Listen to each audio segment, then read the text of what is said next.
ओ ऐका ना, एक प्रश्न होता, विचारू का? हा विचार ना.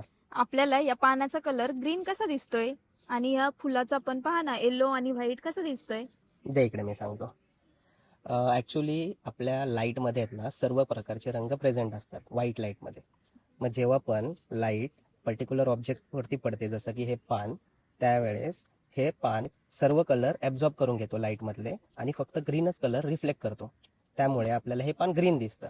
तसंच सर्व ऑब्जेक्टचे कलर ते कलर त्यामुळे दिसतात कारण की ते सर्व कलर ॲब्झॉर्ब करून घेतात आणि पर्टिक्युलर तोच कलर रिफ्लेक्ट करतात. त्यामुळे आपल्याला फॉर एक्झाम्पल ब्लू ब्लू दिसतो, ग्रीन ग्रीन दिसतो, येल्लो येल्लो दिसतो.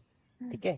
आणि मग व्हाईट आणि ब्लॅक असे कलर आहेत. कोणताही ऑब्जेक्ट जर आपल्याला व्हाईट दिसत असेल तर तो लाईट मधले सगळे कलर रिफ्लेक्ट करतो, त्यामुळे आपल्याला तो व्हाईट दिसतो.